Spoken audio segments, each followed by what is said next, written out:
Welcome to A Moment of Zen. Time to sit back and relax as model, actress, mentor, and supermom Zen Sams takes you on a sexy and wild ride, covering the latest in film, fashion, pop culture, cryptocurrency, fintech, cannabis, and entertainment from the Millennial Mom's perspective. Here's your host, Zen Sams.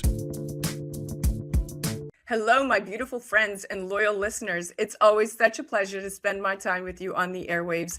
Thank you so much for listening and interacting with me on social media. That truly does make it all worthwhile. Please make sure to follow me at Zen Sams. That's Zen with an X, not a Z. And remember that we're now live on Travers TV Sundays at 1 p.m. Eastern and on YouTube Sundays 2 p.m. Eastern. All episodes of A Moment of Zen are also available on demand and on our YouTube channel. We have such a great show lined up for you today, as always. In our entertainment and pop culture segment, brought to you by Romulus Entertainment, we are featuring the amazing Broadway actress Lorna Courtney, currently starring as Juliet in New York City's Broadway new hit show, and Juliet. Today we're chatting all about how Shakespeare's Juliet got an actual second chance and how this new Broadway musical explores life after Romeo. In our Millennial Mom segment, brought to us by ogpay.com, we are featuring Trish Saulnier of Vancouver, British Columbia, a celebrity psychic, medium, palm reader, and tarot expert. Today, we're chatting about life after death, angels, mediumship, and how psychic mediums are the new wellness coaches. We have the Scandals segment brought to you by Caldwell Soames with Imran Ansari of Idala Bertuna Commons, right here, ABK Law in New York City. And we're chatting about a crazy story. Two men who were exonerated in the 1965 assassination of Malcolm X. We're chatting all about how they are to receive $36 million in settlement. Chatting wrongful convictions, systemic racism, and the power of a Netflix documentary. In My Healthy Minute segment brought to you by Revere Securities, we're featuring Dr. William Solomon, founder and CEO of the Accreditation Council for Medical Affairs, chatting about the ongoing opioid crisis in America. Psychedelics and cannabis are potentially being used to treat mental health, neurological disorders and addictions, and the priceless education the Accreditation Council for Medical Affairs is providing the pharmaceutical industry. Stay tuned for the amazing Juliet herself, featuring Lorna Courtney, lead actress in Broadway's newest hit musical, and Juliet. You're listening to A Moment of Zen right here on 710 WOR, the voice of New York, iHeart Radio. We'll be right back after this. A Moment of Zen is brought to you by Revere Securities. Revere is committed to building a relationship of trust in which they work closely with you to help you define your objectives, explore alternatives, and choose the financial and investment strategies that are most appropriate for you. Go to reveresecurities.com. Welcome back, my beautiful friends. You're listening to A Moment of Zen right here on 710 WOR, the voice of New York, iHeart Radio. I'm your host, Zen Sams. In our entertainment and pop culture segment brought to you by Romulus Entertainment, we are featuring Broadway actress Lorna Courtney, currently starring as Juliet in New York City's Broadway new hit show, and Juliet. Lorna is a multidisciplinary artist and a native New Yorker from Queens. She graduated from Fiorello LaGuardia High School and received her BFA from the University of Michigan. Today, we're chatting how Shakespeare's Juliet got a second shot and how this new Broadway musical explores life after Romeo. And Juliet is a 2019 coming-of-age stage musical featuring the music of Swedish pop songwriter Max Martin with a book by David West Reed. The story focuses on a what-if scenario where Juliet doesn't die at the end of Shakespeare's Romeo. Now, opening to critical acclaim in London's West End back in 2019, the show was nominated for 9 Laurence Olivier Awards in 2020, including Best New Musical. 3 of its performers won Oliviers for their performances. It also received a record-breaking 13 nominations at the 2020 What's on Stage Awards, winning 6 of them. Now, and Juliet is in previews at the Stephen Sondheim Theater right here in New York City and opens on November 17th. Here to grace us with her beautiful presence is Juliet herself, the beautiful Lorna Courtney. Welcome to the show, Stunner. Thank you so much. Thank you for having me. This is so exciting. Okay, well, you have come such a long way, my dear. This production debuted last summer at the Princess of Wales Theatre in Toronto, where it broke box office records. Now, you returned to the title role Juliet on Broadway after drawing rave reviews for your performance in that Toronto production. How does it feel to have finally made it, and how did you book this part? It feels incredible to be able to inspire so many different people, especially young girls and young women. And how did I book this part? Let's see. I was auditioning for a another production, Jagged Little Pill, by the same producer and the same casting director, and I made it until like the final callback for that production, and I didn't get it. And then Aunt Juliet came right after that. And I remember reading the script with my best friend and her mom goes, Lorna, you have to get this. And I remember like being emotional also and crying while reading it because it was just so empowering and uplifting. You are such an emotionally available human being. You are perfect for this part. And I know you. I know you. So I must share that you attended one of my acting media workshops back in 2019. How serendipitous, Lorna, is it that we meet again on the air? And I remember saying to you, I'd see you on Broadway right after you had signed your placement contract. So congrats on that. That happened very quickly for you. All right, let's move on to David West Reed. So when David West Reed, the Emmy-winning writer of Schitt's Creek, pitched a new musical to songwriting guru Max Martin, who is the force behind mega hits like Katy Perry's Roar and Britney Spears' Baby One More Time, he had an idea to turn a Shakespeare classic on its head. And this industry is all about reviving the old to appeal to a new and younger generation of theater enthusiasts. Lin-Manuel Miranda effectively showcased this with Hamilton. Talk to me about Juliet not ending her life and instead getting a second chance on her own terms, and why this character, Lorna, speaks so much to you and really to today's generation. Her getting a second chance at life, I mean, why not? This is a new version of Shakespeare's Romeo and Juliet, one that's never been told. It's David West Reed's modern interpretation of it. And I believe the key part of that is it being modern and contemporary. So if you look at our cast, it's very diverse in all aspects. And with the representation and the addition of Max Martin's 90s and 2000s pop hits, it really speaks to today's audience. And so that's why I feel it's the perfect show right now, that it's super hilarious and funny and witty and just a whole bunch of fun. Everyone that has seen the show, they get out of their seats and they start dancing and they sing along. It's familiar but unfamiliar because it's a new telling of this story that everyone has heard of. It's incredible because once they had Martin's pop songs and Wes Reed's book, music supervisor and orchestrator director Bill Sherman, Luke Shepard, and Emmy-winning choreographer Jennifer Weber, they all signed on. They were like, I want to be part of this. And of course, they also had you. Now let's chat soundtrack. So the album features a brand new version of Kelly Clarkson's 2004 hit, Since You've Been Gone, performed by you, along with Kelly herself. Incredible. What was it like working with her? I mean, so much pop music is about young love and heartbreak. So Juliet seemed like the ideal character to anchor all of these songs. How can you relate, and talk to me about Kelly Clarkson? So Kelly Clarkson, I hear, is a wonderful person, and I actually recorded it in a separate studio for her.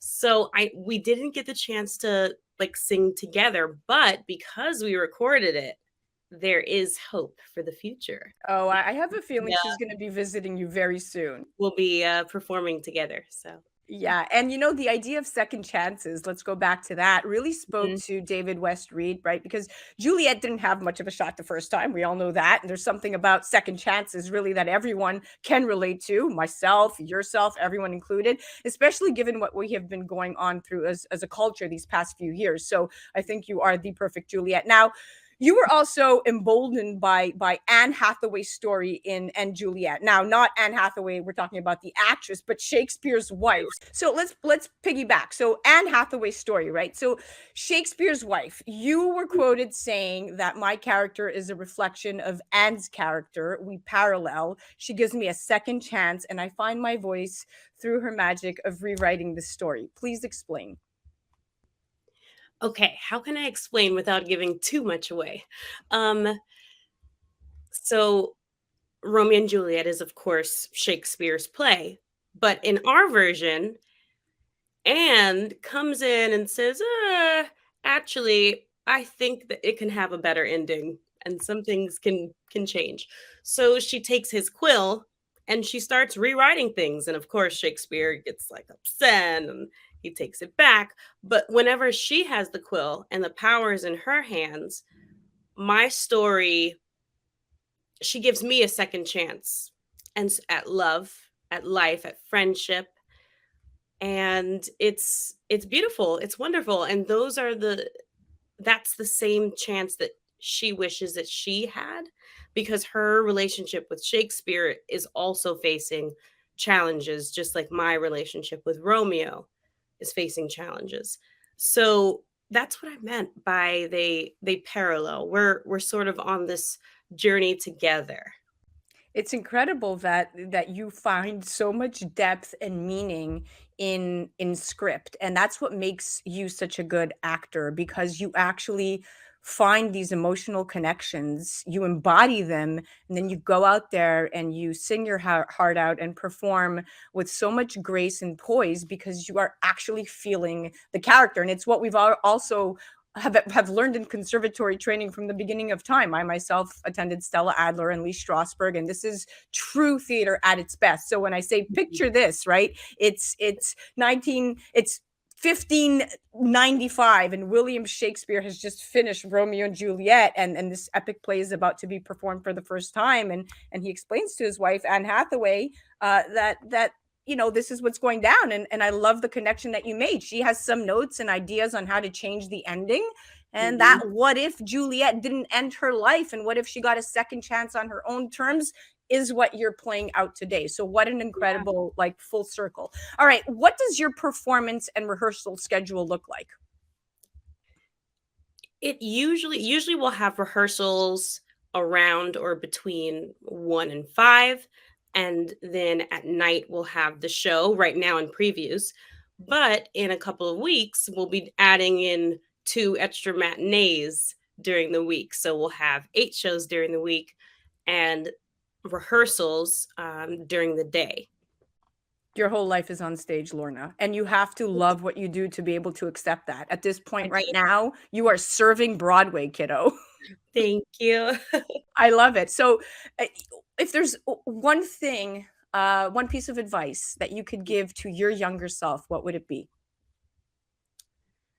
I think that I would give the same advice I would give to myself now, which is just to trust in yourself, believe in yourself, and to keep going, because we're going to get many no's in life, but you can't give yourself a no, you know. You always have to say yes and keep going and find another way. I love it. Well, we are out of time, my darling, but thank you so much for coming on, for chatting with me, for talking to me about this incredible journey, and I can't wait to see you perform. Thank you so much. Thanks for having me. This was so fun. Make sure you check out End Juliet at the Stephen Sondheim Theater right here in New York City. End Juliet audiences will definitely get what they would from a pop concert, including pyrotechnics and glitter. People seem to be genuinely moved and transcended with an experience that really only happens in live theater. And Juliet opens on November 17th. Head to their website, endjulietbroadway.com, and definitely follow the beautiful Lorna at Lorna A. Courtney all over social media. You're listening to A Moment of Zen right here on 710 WOR, the voice of New York, iHeart Radio. That was our entertainment and pop culture segment brought to you by Romulus Entertainment. We'll be right back after this. A Moment of Zen is brought to you by Caldwell Soames Incorporated, investing globally in transformative businesses like Original Digital Corporation, or ODC. ODC develops advanced consumer and commercial fintech solutions such as OG Pay, which will transform the way you manage your money. From sending and receiving money globally for free, paying for goods and services in person and online, pay bills, buy and sell digital currencies, all while earning interest. OG Pay is easy to set up, FDIC insured, and your information is secured. Check out ogpay.com. Welcome back, my beautiful friends. You're listening to A Moment of Zen right here on 710 WOR, the voice of New York, iHeart Radio. Up in just a few minutes in our Millennial Mom segment by ogpay.com, we are featuring the amazing Trish Saulnier of Vancouver, British Columbia, Canada. Celebrity psychic, medium, palm reader, and tarot card expert. She has accurately read hundreds of celebrities over the past decade. Today, we're chatting about life after death, angels, mediumship, and how psychic mediums are the new wellness coaches. While psychics have traditionally profited from predicting the future or communicating with deceased relatives, many are now working in the general field of wellness, calling themselves intuitives or intuitive healers, who channel energy that helps people discover what they want out of life.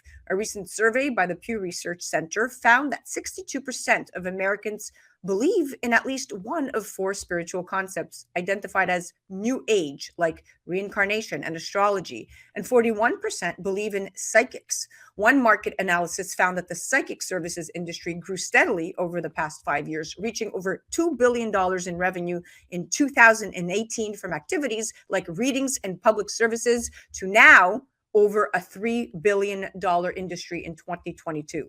In various ancient cultures, shamans were considered a link to the spirit world.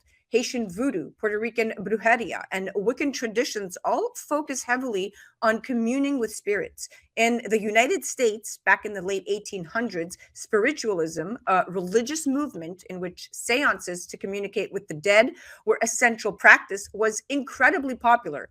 While the language is different, communicating with spirits on the other so-called side is also a very accepted practice in Christianity.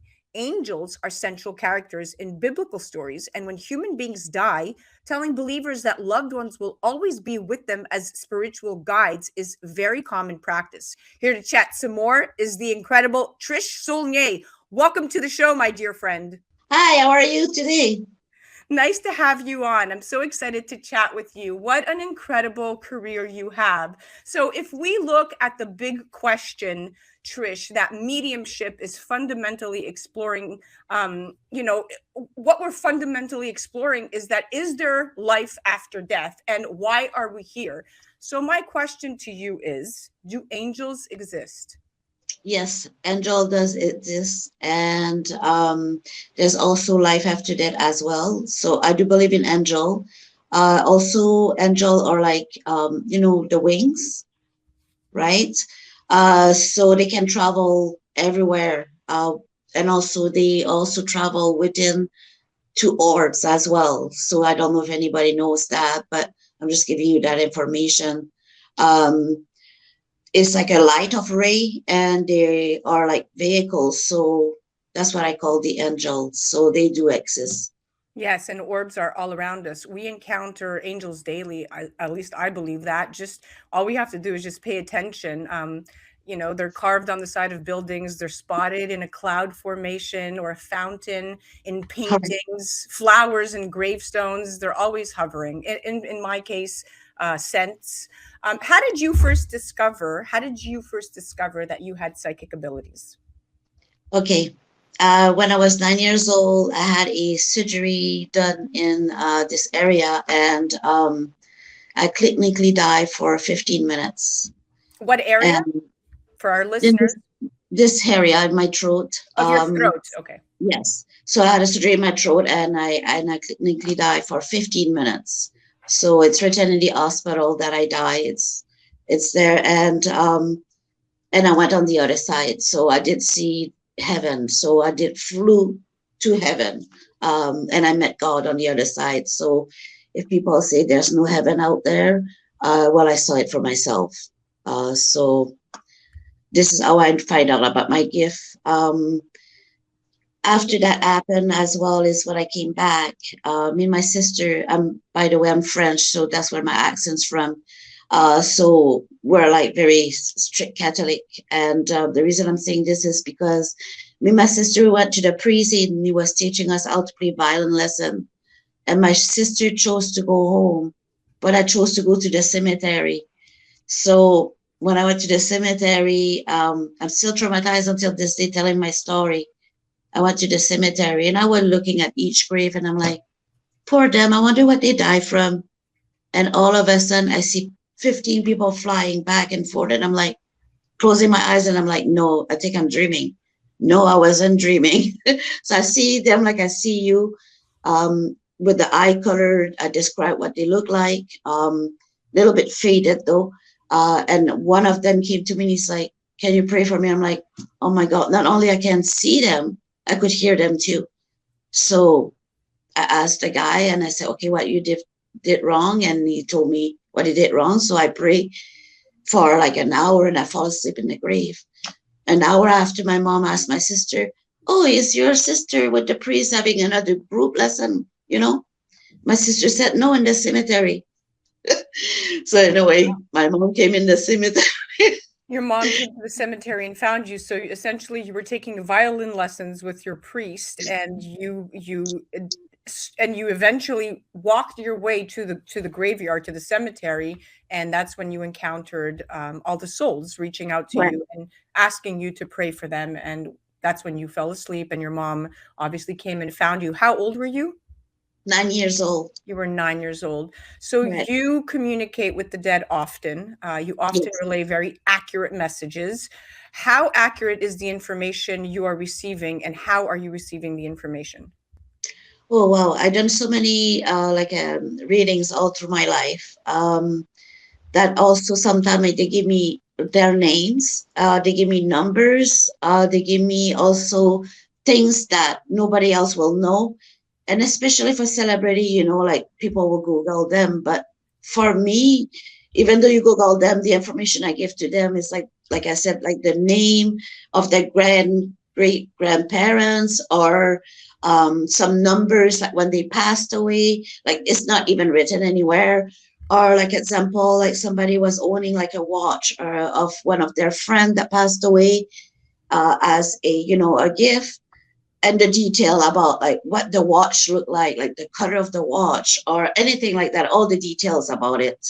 So very Um, accurate details. And what about language? They communicate to you in language, in paintings, in how? okay, so I always say to myself that I talk gibberish with them. The reason what I'm saying that is because a lot of time, I will give you an example so that way that people will understand what I'm trying to say here. So one time I was working at this store for a full year at a reading. It was called a reading room. Actually, if you search it, you could find it. And so what I did is I saw a lady and her daughter was English, but the mom was Japanese. So the Japanese lady that passed away was her mom, which is her grandma, the grandma. So that young girl was English.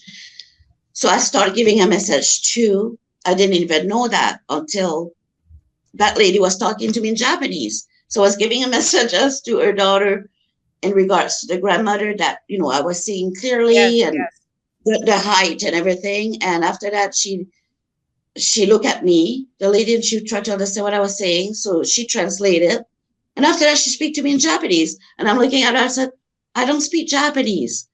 But the detail I give her was, she was so shocked that she was like speaking Japanese to say, oh my God, did you know that? Thank you so much.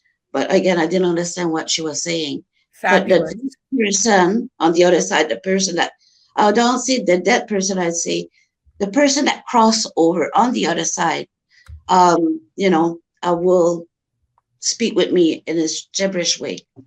Understood. So during this turbulent time on the planet that some have dubbed the Great Shift, much helpful and inspiring channeling information is pouring forth, and the number of channelers has grown exponentially in the past decade. Wise dispatches arriving to help us traverse the sometimes shaky path. You are a life coach to many with recurrent clients. How do you use your intuitive intelligence to guide people through their issues to find happiness, success, and at the end of the day, self-love? Again, by speaking with the people that crossed over, and even though some people say, oh, I have nobody that crossed over. My grandma is still there, my two grandmas, my two grandpas, but their grandpa, like great grandpa, they are crossed Is over. there. So we all have guardian angels, and what you Correct. do is you use your intuitive intelligence to guide people through their issues using mediumship by communicating with their families. It's quite fascinating. What happens to our consciousness when we die, Trish? Our consciousness, I feel like it's gonna be in a different dimension when we're going to die. So what happened to me is I felt like I was somewhere else. You know, it's like an example, if you do meditation, like I can't do meditation because my mind is always busy, right? But some people that are able to do meditation, it feels the same way as well. Like you feel like you're somewhere else, on another dimension. And it's pretty cool. Like your consciousness. And are we reunited with loved ones who have passed on? Yes, we all reunited with the same people that, you know, that either we don't know that we will meet because they are all the same blood, same DNA. So which is pretty cool, because sometimes people on the other side, they always wonder, even the babies. I don't know if anybody knows that, but I speak with a lot of mother that had miscarriage, or people, even abortion.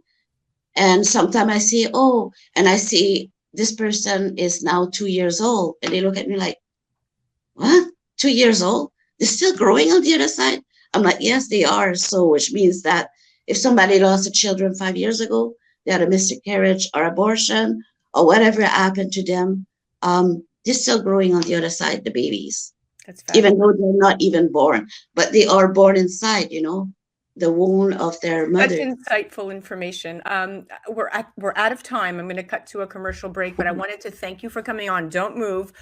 You are such an inspiration. I enjoyed talking with you so much. Thank you for chatting with me. You're welcome.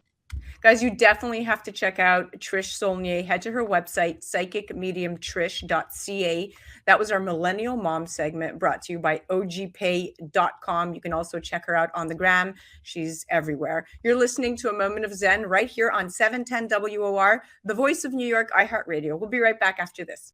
A Moment of Zen is brought to you by Caldwell Soames Incorporated, investing globally in transformative businesses like Original Digital Corporation, or ODC. ODC develops advanced consumer and commercial fintech solutions such as OG Pay, which will transform the way you manage your money. From sending and receiving money globally for free, paying for goods and services in person and online, pay bills, buy and sell digital currencies, all while earning interest. OG Pay is easy to set up, FDIC insured, and your information is secured. Check out ogpay.com.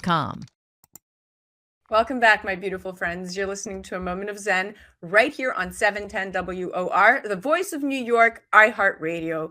You're listening to your Millennial Mom segment, brought to you by ogpay.com, featuring the amazing psychic Trish Saulnier. Welcome back, my friend. Thank you to bring me back. All right. So let's pick up where we left off. We were talking about your intuition, how you sense things about people, how you read people. And I was wondering if you perhaps had some insightful information about me. Okay.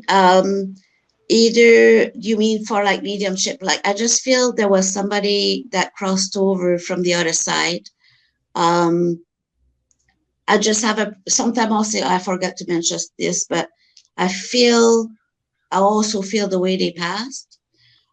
So the person that I see is a lady right now with you, and I'm having issue to breathe, which means it has something to do either with her heart or something to do with her lungs.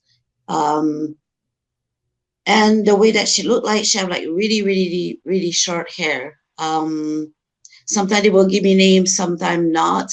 So I cannot force them to give me name either, but I'm just giving you what she looked like. But she seemed that she passed from issue with the breeding. And it's definitely a female? It's a female. And also I see a number, and I see number 20. I'm writing it down, sorry. Number 20. So either that she died 20 months ago, 20 years ago, could have been on the 20th. So the number 20 could be a significant number of the person that did cross over from the other side. Okay. Yeah, I have to go back and figure that out. There are definitely a few, and more than one. So you're probably picking that up. Interesting. What else do you feel or do you see? I just sense a name, and having a hard time to say the name because it's not in English, and I'm having a hard time to say that word. But it has, like, in the end of their name is finished with an a, like a. A male or a female name? This same person? No, there's another person with you, and it's a male. Ah, okay. It's a male. Yes, but the name is a weird, I don't know, I want to say it's a weird name, but I'm having a hard time to say the name because of, my French. Sorry. With an a. Well, yeah. Well, it's not his name, but it may be something I used to call him. Correct. Okay. You could call him Papa or something like that, or something. Yeah, it could be Ba. It could be Ba. Oh, okay, Ba. Yeah, okay. So it's kind of hard. I don't know what that means either. So is that his name? It's not his name. No, Ba means father in Greek. Oh, so you're Greek. Okay. So Ba, that's your dad. Yeah. And your dad crossed over. He did. Wow, okay. Very slim man that I see. And I'm sorry, I'm putting my head down because when I do reading too as well is when I'm listening to the person that speak, I also write it down so I feel less anxious to speak. So I'm just gonna say something about your dad. I say something about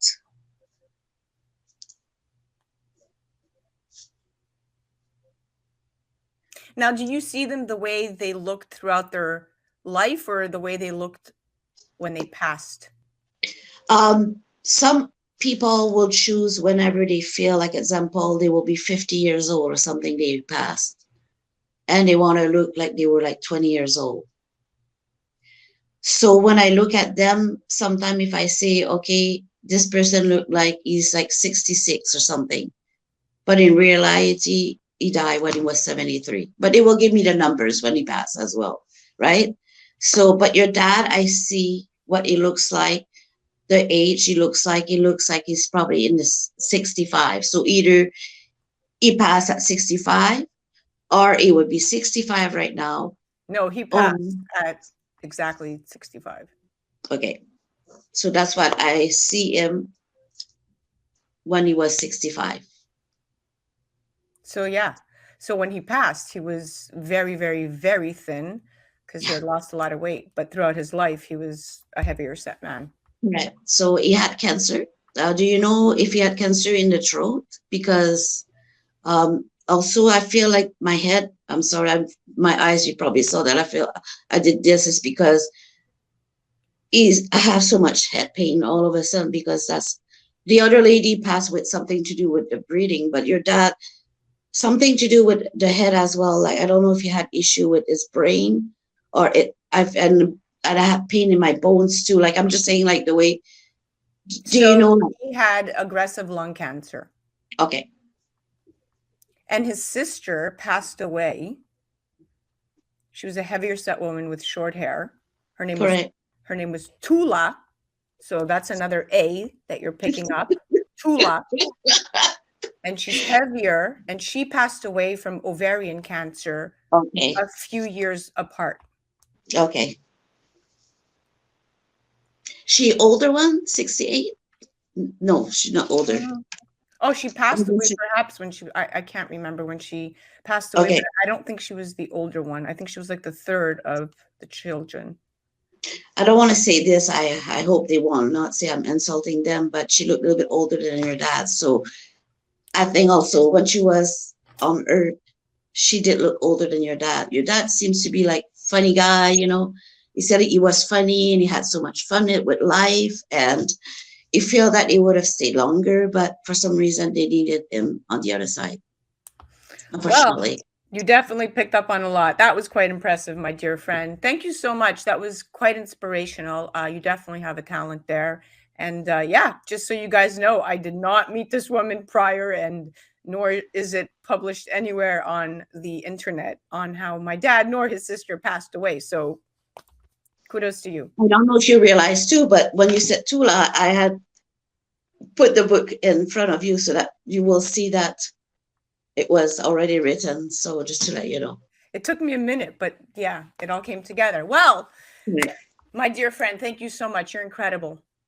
Thank you. And I could speak with you all night. Definitely check out this incredible woman, psychic medium Trish Saulnier. Go to psychicmediumtrish.ca. That was our Millennial Mom segment brought to you by ogpay.com. You're listening to A Moment of Zen right here on 710 WOR, the voice of New York, iHeart Radio. We'll be right back after this. A Moment of Zen is brought to you by Caldwell Soames Incorporated, investing globally in transformative businesses like Original Digital Corporation, or ODC. ODC develops advanced consumer and commercial fintech solutions such as OGPay, which will transform the way you manage your money. From sending and receiving money globally for free, paying for goods and services in person and online, pay bills, buy and sell digital currencies, all while earning interest. OGPay is easy to set up, FDIC insured, and your information is secured. Check out ogpay.com. Welcome back, my beautiful friends. You're listening to A Moment of Zen right here on 710 WOR, the voice of New York, iHeart Radio. I'm your host, Zen Sams. Up in just a few moments, we have the Scandals segment brought to you by Caldwell Soames, featuring my good friend Imran Ansari of Idala Bertuna Commons, otherwise known as ABK Law, right here in New York City. He's also a regular contributor and legal analyst on Law and Crime and Court TV. Today, we're chatting about the story of two men who were exonerated in the 1965 assassination of Malcolm X, and how they're to receive a $36 million settlement after lawsuits were filed on their behalf against both the city and the state of New York last year. Muhammad Aziz and his co-defendant, Khalil Islam, were exonerated back in November of 2021. Mind you, Muhammad Aziz, a U.S. Navy veteran and the father of 6 children, was 26 when he was arrested for the 1965 murder of Malcolm X at the Audubon Ballroom. He spent 20 years in prison and was released on parole in 1985. 2 years later, Khalil Islam was released after serving 22 years. They each appealed their convictions and always maintained their innocence. Mr. Aziz recently turned 84, but tragically, Mr. Islam died in 2009 at the age of 74 before seeing his name cleared. All this a result of outrageous government misconduct and violations of constitutional rights. Justice delayed for too long is justice basically denied. And here to chat wrongful convictions, systemic racism, and the power of the Netflix documentary, Who Killed Malcolm X? Joining me now is my dear friend, legal expert and partner at ABK Law, Imran Ansari. Welcome to the show, my friend. Sen, thank you for having me. Always great to be here. Okay, so although this brings measure of justice to these individuals who spent decades in prison and bore the stigma of being falsely accused of murdering an iconic figure, this is terrible, it still feels extremely raw, Imran, and bittersweet to hear the details. How did 2 innocent men stay behind bars for 2 decades in such a high-profile case? Please explain. Right. So you have Muhammad Aziz and Khalil Islam, who unfortunately has passed away, spending years of their life in prison, and now they've been exonerated. So how does that happen, Zen? Well, I think that back in 1965, when these 2 gentlemen were convicted, there was really a rush for justice, if you will, in the assassination of Malcolm X. And it was determined that the government, the NYPD and the FBI in many ways, sort of dropped the ball in the investigation, and the evidence that was presented to put these two individuals in jail were essentially tainted. What's really interesting here, Zen, is that you said that Netflix documentary. This is another case where you have a movie, a podcast, or something like that really bringing an injustice to the attention of the public, bringing something which has been gone or old for many years, if you will, or happened years ago, back into the public eye, and people react. And that got this case on the radar back in court, and these two individuals were exonerated. Of course, Muhammad Aziz gets to see the light of day as a free man, but unfortunately, Khalil Islam passed away. He does not get to see his name cleared of his conviction, but there's a big money settlement from New York State and city for these individuals, so the family of Khalil Islam and the family and Muhammad Aziz. But how does that buy back freedom? And I say it doesn't. No, there's no price tag. There's no price tag. Now, you said something interesting. I'm going to go back to the Netflix documentary Who Killed Malcolm X in just a bit. But Aziz and Islam, then known as Norman 3X Butler and Thomas 15X Johnson, and a third man, were convicted of murder in March of 1966. Okay, so you made the timeline is this happened in 65, 66. All three are convicted. Now, they were sentenced to life in prison, but Talmadji Hayer, the confessed assassin of Malcolm X, who was caught at the scene, testified at trial that Aziz and Islam were not involved in the killings. The two offered alibis, and no physical evidence linked them to the crime. The case hinged on eyewitnesses. That's it. And although there were inconsistencies in the testimony, the eyewitnesses were the ones that basically drove this home. How does one get convicted of such a crime with zero evidence? This is a decrepit legal system that now has almost trickled into current day. It's very confusing for the American public to put these timelines together. And then when you go back and you look at why was light shed on this case? Well, it wasn't reopened, like you mentioned, until interest was renewed back in 2020 following the release of Who Killed Malcolm X, which was a very, very well put together documentary that basically followed the work of independent historian Abdur Rahman Muhammad, who spent decades, and I mean like he really, really knew the case well. He investigated the killing. Only after that doc aired did Cyrus Vang Jr., who was the former Manhattan District Attorney at the time, decided that there was enough evidence to look at this. So I'm glad Hollywood is the acting commander-in-chief here, and they call themselves professionals. What do you say to that? Yeah, no, Zen, but I think it's just indicative of the sort of world we live in now, where media, including social media and the internet, has extreme power. And you see people, you see documentary makers, you see people who have podcasts going in, looking at old cases, right? Things, unsolved mysteries at times, right? And they bring it to the public's attention again. The public sort of rallies around this cause, and then things happen. You heard Cy Vance did take a look at this case after that documentary, which is a great documentary, and really looked at the evidence, what came into court, which these individuals were convicted on. It wasn't sufficient, Zen. And you got to put it in the context of that time, right? You have the civil rights movement in full swing. You have the Nation of Islam really gaining momentum and power in the African-American communities. And you also have a power struggle within that organization, which many people feel led to the assassination of Malcolm X. And you know, when you have people who are in this context, power struggle, a justice system which really didn't necessarily look at the rights of African Americans at that time, to have the sort of crucible and the perfect storm, if you will, to have injustice. And we feel that when you look back at the evidence in this case, many people seem to be quote unquote puppets. That was something that was used to describe what happened there. Puppets of the FBI or the NYPD or those who were looking to receive that conviction. And maybe false confessions were had. Maybe people saw things that they didn't really see, but felt compelled to say that. So, you know, you have this real injustice. And of course, now you have a multi-million-dollar settlement from both the city and the state. You have $10 million from the city and $26 million from the state of New York to compensate the family of Khalid Islam and Muhammad Aziz for all those years in prison. Now, I want to get your opinion on one thing, but obviously this is serious. It's unacceptable violations of the law and the public trust in one of the highest profile cases of American history. Now, the settlement, like you just mentioned, it comes after Aziz and the estate of Khalil Islam. They sued, right, the city. They seek total, I think, 40 million for the malicious prosecution, denial of due process rights, and even government misconduct. And they filed two multi-million-dollar civil lawsuits in December of 2021 aimed at New York State government. How serious is systemic racism in our country, Imran, especially in our justice system, in your opinion? Well, Zen, it's something that really we have to look at with a serious, eye to remedy. There is racism in the justice system. It's now.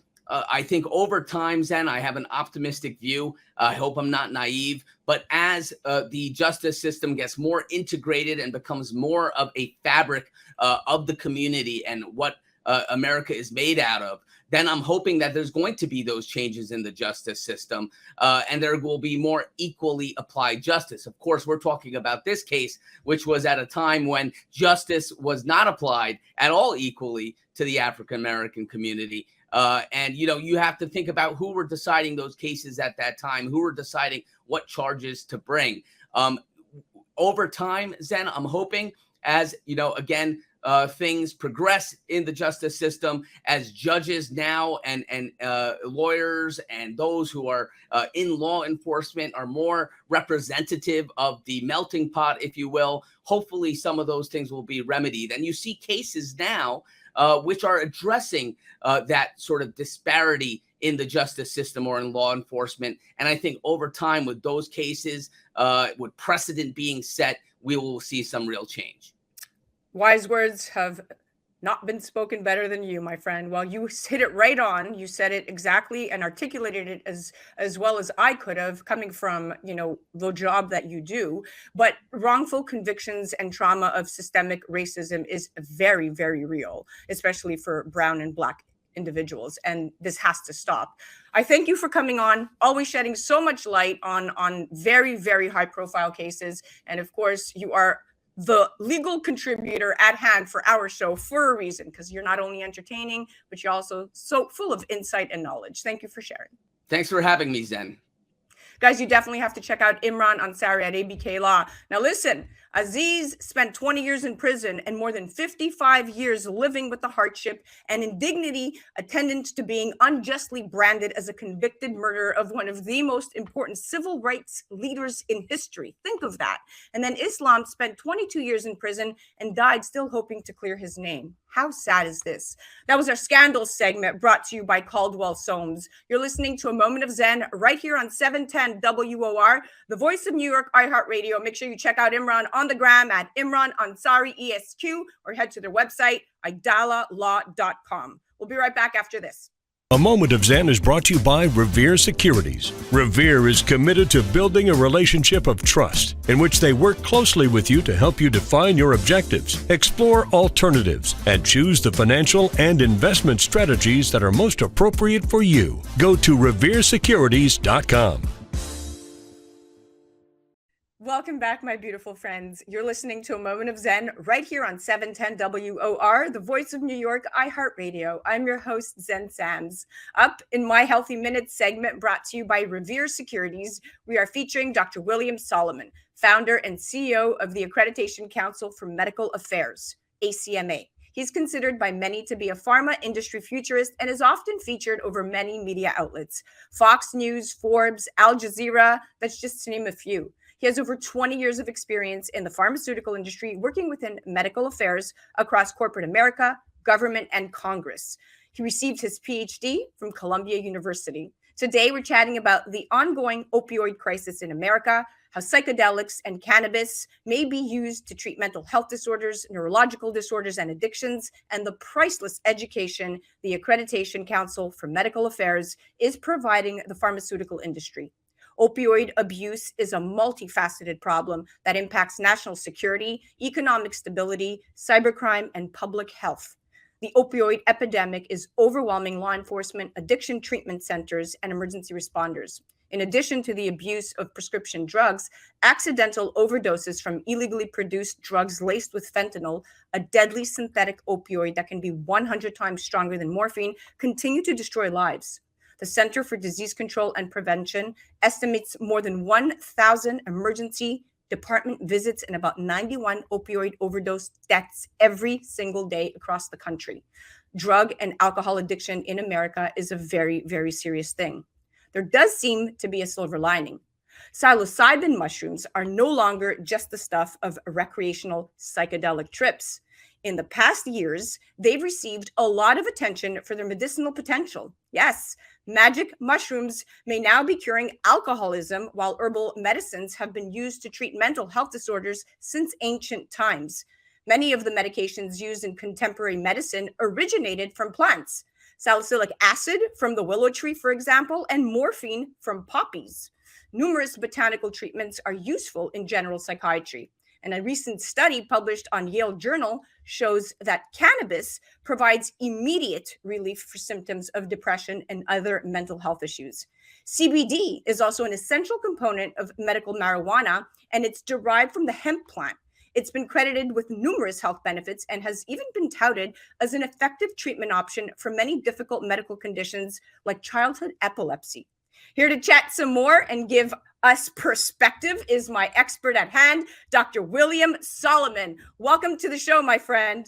Hi, Zen. Very nice to be here. Thanks for having me. Nice to have you on. Okay, let's start with the opioid crisis. So we talked about this once before. Dope Sick, its limited series on Hulu, they recently highlighted the crisis very well, Dr. Solomon. Until 2010, heroin's chemical cousin was readily available across the country. This is the little-known story of the prescription drug OxyContin and how it's linked to the greatest opioid epidemic America has ever seen. What is going on? You are an insider. Did Big Pharma go out of their way to keep people addicted? What are your thoughts? So I think that it's a multifaceted issue. So to peg it only on Big Pharma, I think, it's leaving a big portion of the story out. But when we talk about the pharmaceutical industry in particular, and I worked in the pharmaceutical industry for over 20 years before, becoming an entrepreneur and leading the ACMA. And what I could tell you is that most people in the pharmaceutical industry, they're trying to do the right thing. Okay. They're trying to do the right thing for patients, but you always are going to have companies where you have executives that are really focused more on profit over patients. And I think in the case of the opioid crisis, what happened was big companies like Purdue Pharma, like Johnson & Johnson, J&J, and others, they saw the dollar signs and they saw that ultimately you can potentially use this product, oxycodone, in a chronic way. Remember, originally these opioids were used for patients who had, really terminal stage, end stage cancer. So it's really used for severe pain. But what they ended up doing was, mischaracterizing the use of the drug among healthcare providers and physicians and telling them they could use it for chronic pain. And while in the beginning, it was able to deal with the chronic pain issues that patients had, ultimately, of course, it led to addiction. So I think companies probably knew this to some degree, and they misrepresented the data that was given to physicians. And physicians, they only know the data that's available to them from, given to them by the pharmaceutical companies. So I think physicians probably play some role because they probably should have done a little bit more due diligence and really looking at the evidence at hand for opioids in that population. And I think the other area are pharmacies. We don't talk about that a lot, but pharmacies, big pharmacy chains, Walmart, CVS, Walgreens, they've been investigated by several state attorney generals in their role in turning a blind eye to patients that clearly were addicted to opioids. So again, it's a multifaceted problem. I think, though, moving forward, us as the American people and the public, thinking about the trust that we have in the pharmaceutical industry, what do we do now? So what do we got to do moving forward to prevent another opioid crisis, right? Because the opioid crisis is kind of one area that we tend to focus on now because obviously the epidemic, but there's other drugs in other areas where there's a lot of misinformation out there. Okay, so yeah, definitely that Purdue Pharma made a huge impact. It was a big scandal and big fiasco. We'll touch on that in a second. But OxyContin dominated the market during the first year it was released back in 1996. It made 45 million in sales, William, for its manufacturer, Purdue Pharma. And by 2001, that number rose to over $1 billion annually. So this manufacturer, Purdue Pharma, was based in Connecticut, and it was a pharmaceutical company that was really on the rise because this new product was introduced in such a saving grace kind of way for these patients that were facing a lot of pain. But Purdue Pharma, William, went on they went to every length to distribute their drug. They specifically targeted physicians who didn't necessarily have adequate training in pain management, encouraging them to prescribe it as a first choice, even when the patients didn't need such a strong drug. So definitely accreditation companies like yourself that are there to educate and regulate are extremely important. Now, the ACMA is most famous for the Board Certified Medical Affairs Specialist Program, which is the first and only board certification for MSL and medical affair professionals in the world. And the ACMA also has the first ever prior authorization certification specialist program to help streamline healthcare insurance hurdles. What is your roadmap? And talk to me about the importance of setting the highest standards in your industry. Yeah, so here's the thing. Here's a little known secret that most people don't know. Now, most people think that the people that provide education, the doctors, are the friendly pharma sales rep, right? You've probably been to your doctor, you've seen the reps come in, sometimes they bring lunch, they might bring some coffee and donuts. But what people don't actually realize is pharmaceutical companies use an elite force. I call them the Navy SEAL force of the pharmaceutical industry, called medical science liaisons. And these are people that actually have advanced clinical scientific degrees. They're MDs, they're PhDs like me, or pharmacists. And when they go in to talk to a doctor, they're talking to them at a peer-to-peer level. And so what we do at the ACMA, what our stance has been, is that we need to accredit and certify those individuals that are going in and educating doctors to make sure they meet certain competency standards. Before we existed, this was not around. There was no standards in place. And I always give the example of, if you were to go to the hairdresser today, imagine your hairdresser was never trained, never had a license, and was just, there to cut hair. That just doesn't happen, right? So even in a field like, the hairstyle and hairdressing field, we have a license, we have standards, we have training. But in the pharma industry, for the people that are out facilitating research and education in the medical community, nothing existed. And that's crazy.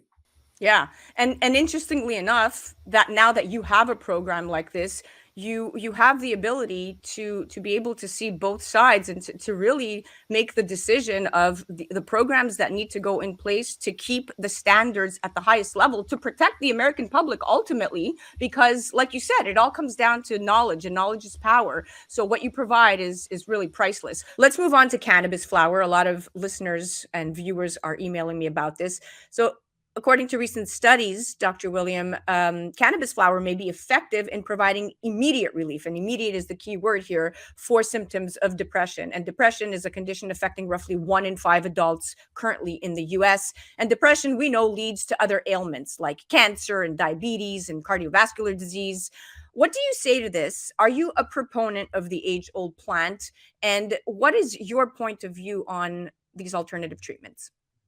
So I think the data is still out. There's a lot of studies that have been done, not very well studied, not very well designed studies. And there is actually a correlation between low dose marijuana use or cannabis use in treating, like you mentioned, certain forms of mental illness, like depression, bipolar disorder, anxiety, etc. However, there's also the opposite.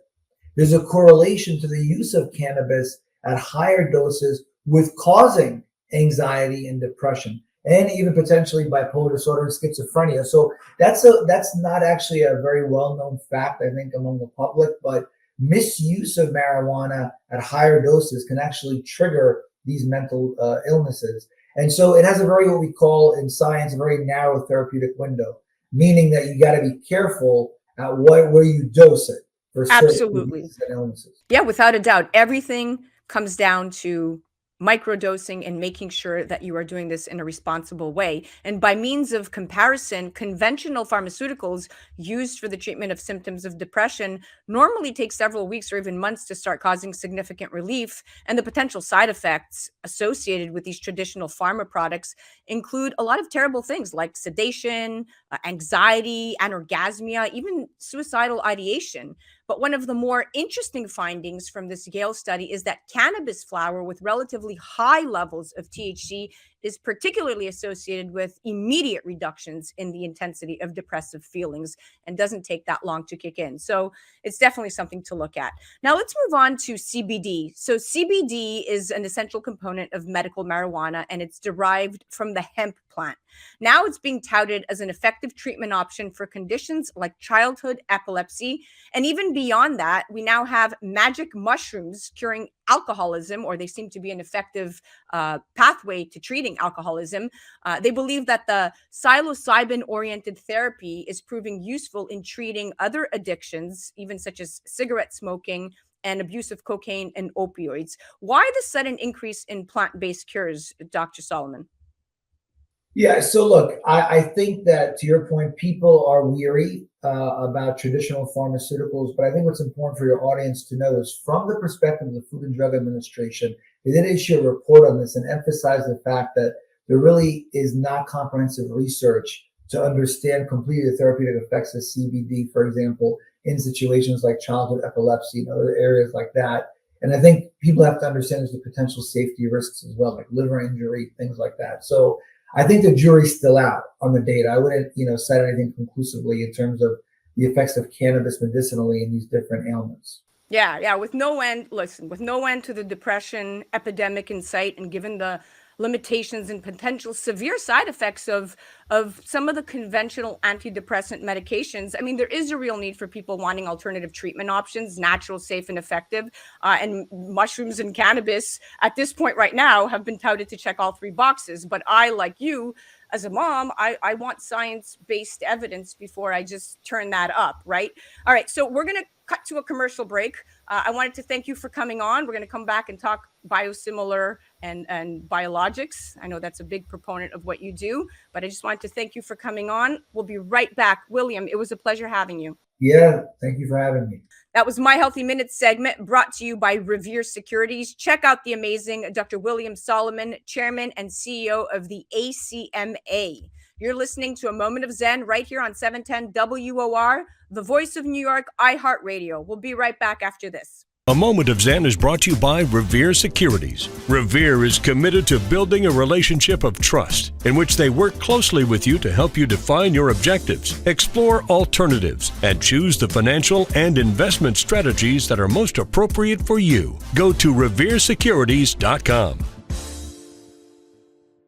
Welcome back, my beautiful friends. You're listening to A Moment of Zen right here on 710 WOR, the voice of New York, iHeart Radio. Welcoming back to My Healthy Minutes segment brought to you by Revere Securities. We have the amazing Dr. William Solomon, Chairman and CEO of the ACMA. Welcome back, my friend. Thanks again, Zen. Thanks for having me. All right, let's chat how ACMA is helping professionals stay compliant. So you work with pharmaceutical, biotech, medical device, and diagnostic companies.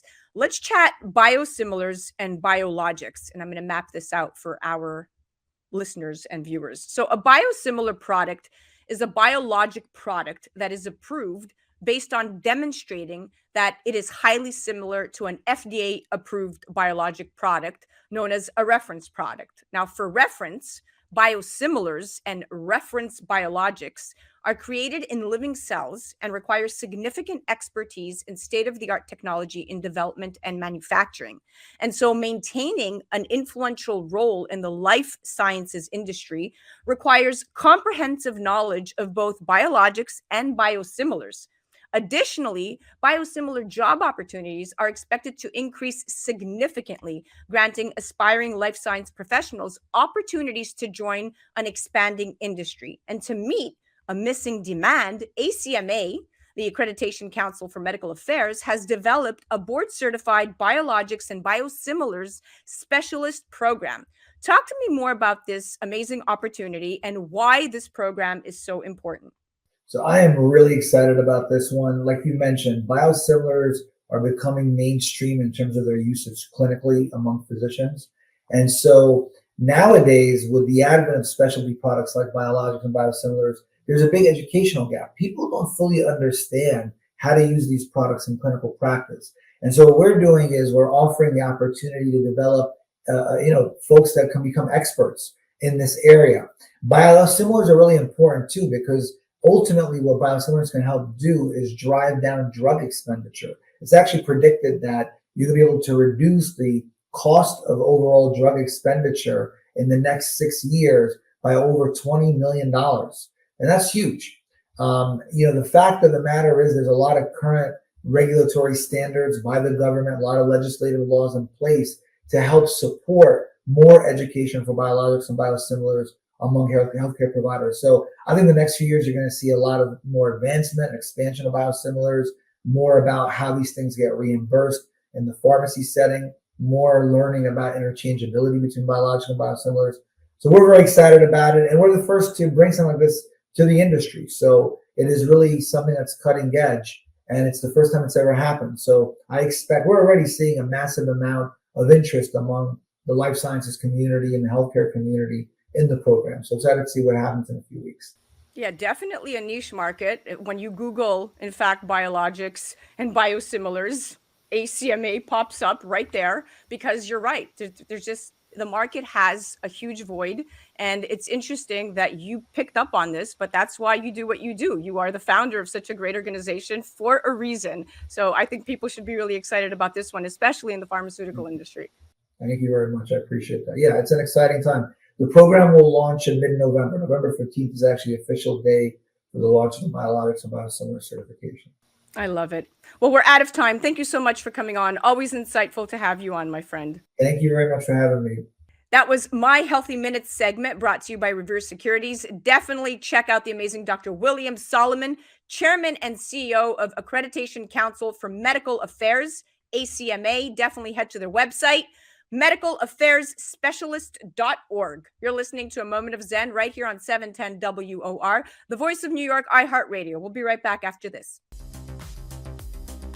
A Moment of Zen is brought to you by Animoca Brands as a worldwide industry leader in digital, entertainment, blockchain, gamifications, and digital property rights. Animoca Brands plays a key role in the future growth of the metaverse. Ranked by the Financial Times as a high-growth company, Animoca Brands creates a new asset class, GameFi economies, and a more equitable digital framework contributing to the building of the open metaverse. For more information and to become part of the excitement, go to animocabrands.com. That's animocabrands.com.